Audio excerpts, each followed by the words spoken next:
먼저 이 민간 임대주택에 관한 특별법에 대해서 우리 김성호 변호사가 그동안에 헌법소원도 저하고 같이 진행을 했고 많이 연구를 했기 때문에 그 유연성과 현실적 문제점에 대해서 짚어주시겠습니다. 네, 안녕하십니까. 김성호 변호사입니다.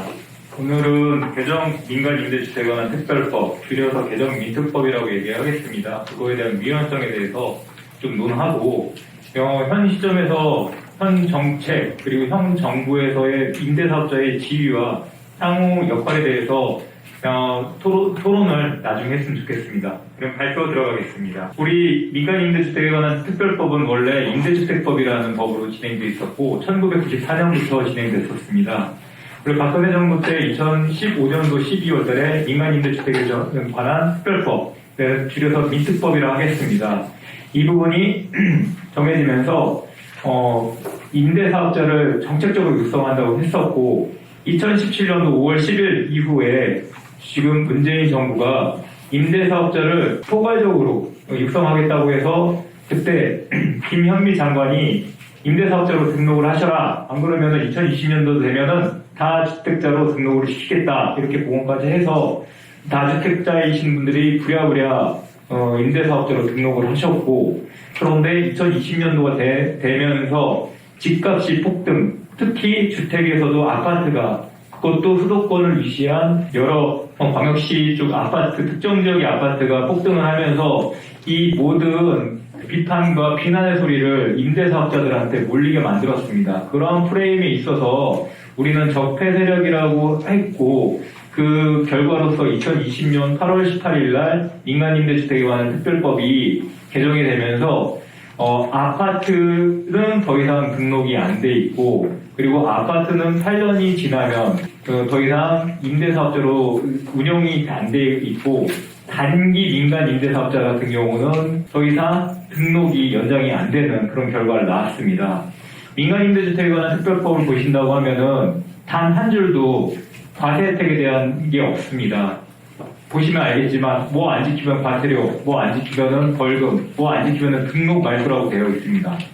이거는 뭐냐면 의무를 확실히 지키라고 하기 때문에 그거에 대한 그 의무를 지키지 않은 거에 대한 과태료를 나오게 되어 있는데 대신에 이거를 뭐 5%를 준수를 하고 그리고 장기 임대라든지 단기 임대 같은 경우 임대 의무 기간을 준수하게 되면은 그 부분에 대해서 조세특례 제한법에 대한 조세특례 장특공이라든지 아니면은 종합부동산세 합산배제라는 당근을 제시하는 거였습니다.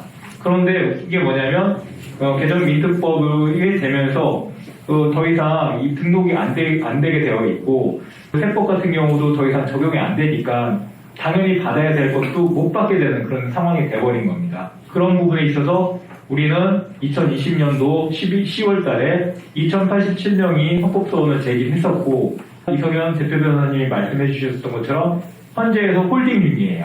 그래서 그 자세한 내용 같은 경우는 이따가 이성현 변호사님한테 말씀 드려보시면 될 것 같고요. 저는 짧게 말씀드리겠습니다. 이 부분 같은 경우는 아까 말씀드린 것처럼 부당한 소급 입법이라고 할 수 있을 것 같아요. 기본적으로 헌법 같은 경우는 법이라고 한 거는 진정소급 입법하고 부증형소급 입법이라는 게 있습니다. 부증형소급 입법 같은 경우는 현행 법이 진행되면서 법이 바뀔 때 이 부분에 있어서는 기본적으로 부진정소급 같은 경우는 위헌이 되진 않습니다. 그런데 문제는 뭐냐면 기존에 우리가 믿고 신뢰하고 있던 거 있지 않습니까? 그런 거하고 비교 형량을 해봐서 신뢰가 더 높다고 하면 그건 위헌이 소지가 되는 겁니다. 그러면 우리 임대사업자에 대해서 한번 비춰서 볼게요. 우리는 국가가 적극적으로 유도를 하지 않았습니까? 2017년도에. 제발 등록을 하세요. 다주택자들. 안 그러면 니네들이 강제로 등록을 시키겠습니다. 그 상황에서 우리는 정부와 국가의 유도된 신뢰를 믿고 등록을 했어요. 그런데 갑자기 우리가 이 상황에서 잘못한 것도 아니고 그 룰을 지키고 있었는데 갑자기 2020년도에 너희들은 적폐 세력이니까 기존에 있는 혜택 다 없애고 그냥 의무를 준수하세요. 이렇게 돼버린 겁니다. 그 자체는 헌법적으로 보면은 신뢰 보유 원칙이 위반이 된다고 생각을 합니다. 그렇기 때문에 이 부분에 있어서는 저는 이렇게 얘기를 하고 싶습니다. 국가가 적극적으로 유도된 그런 정책을 믿고 그 정책에 따라서 우리는 열심히 세금을 내면서 생활해 왔는데 이 신뢰를 깨버렸다는 것 자체는 헌법적 가치의 위반이다라고 간단하게 정리를 해보고 싶습니다. 예, 그 다음에 평등권과 직업선택의 자유 침해 문제가 될 수 있을 것 같습니다. 아시겠지만 이 단기는 더 이상 등록이 안 되어 하게 하고 장기는 하되 아파트는 못하게 되어 있습니다. 그런데 주택이라는 것은 결국 거주하는 겁니다. 아파트든 비아파트든 거주하는 거에 있어서 본질적인 차이가 있습니까? 없죠? 그렇기 때문에 같은 등록 임대주택에서도 차별을 하는 거고요. 그리고 등록을 못 시키는 것 자체도 문제가 되는 거고, 그리고 등록되는 임대주택 같은 경우는 기본적으로 6억 미만입니다. 수도권은 6억 미만, 비수도권 3억 이하이기 때문에 투기 대상이라고 볼 수 없어요. 기본적으로요. 그런데 아파트는 이제 좀 강조하게 얘기했지만 등록 임대주택의 총 10%가 안 됩니다. 서울 거를 맥시멈으로 기업표까지 따져봤는데 6만 8천 세대예요. 그리고 경기도까지 다 합쳐봐도 지금 제가 체크한 거는 16만 세대 정도밖에 안 됩니다. 150만 세대 중에서 그거밖에 안 돼요. 그렇게 되기 때문에 이 부분에 있어서는 심하게 차별을 하는 부분이라고 생각을 하고, 당연히 비아파트에서도 뭐 특정한 시기에 등록을 하지 못하신 분들 같은 경우는 종합부동산 합산배제 안 되는 것도 문제가 된다고 생각을 하고요. 그 가장 큰 게 뭐냐면 조정지역하고 비조정지역을 임의로 나눈 거예요. 솔직히 조정지역이나 비조정지역 같은 경우는 차라리 법률로 나와야 되는데 정부 입장에 맞춰서 어제는 비조정으로 했다가 오늘은 갑자기 조정적으로 하고 내일 모레는 다시 비조정적으로 풀어버립니다. 그렇게 되면 우리는 국가를 신뢰할 수가 없는 거예요. 그렇죠? 그렇게 되는 거고요. 두 번째는 직업 선택의 자유인데요. 우리는 여기 있으신 분들은 아시겠지만 나이가 20대, 30대이신 분들은 거의 없다고 볼 겁니다. 기본적으로 내가 재산을 조금씩 모아서 노후를 대비하기 위해서 일종의 보험 성격으로, 다른 사람들은 뭐 주식을 투자하거나 그렇지만 나는 내가 살 수 있는 주택, 그리고 투자할 수 있는 주택에 대해서 약간은 투자를 했는데 이것마저도 국가가 뺏어버린다는 거죠. 거기서 문제점이 발생하는 겁니다. 그렇기 때문에 이거를 내가 단기라든지 그리고 장기 중에서도 더 하고 싶은데도 못하게 하는 거는 직업 선택의 자유를 침해해버린다고 생각을 하시면 될 것 같아요. 그리고 이제 보증보험에서도 이제 문제가 될 것 같아요. 지금 보증보험 같은 경우는 원래는 동일단지의 100세대 이상의 매입 임대주택만 가입 대상이었었습니다. 그런데 이게 법령이 개정이 되면서 1호 이상의 아파트라든지 비아파트라든지 심지어는 주거용 오피스텔 3천만 원도 안 되는 것도 일정 부분에는 있어서는 무조건 가입하게 되어 있어요. 이 부분 같은 경우는 제가 보기에는 비례 원칙에 위반된다고 생각을 합니다. 더군다나 재산권의 침해예요.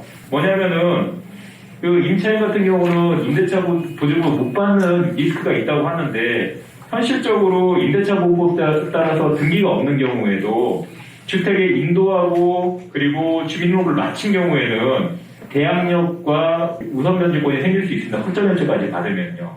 그리고 그 임대차 보증금은 이 본질이 물건이 아닌 채권입니다. 그럼에도 불구하고 대항력과 확정일자를 구비하면은 후손이 물건에 대항이 가능하고 그리고 뭐 경매에 있어서도 우선순위가 되기 때문에 충분히 조금 시간은 지연될 수 있더라도 내 보증금을 확실하게 보존받을 수 있어요.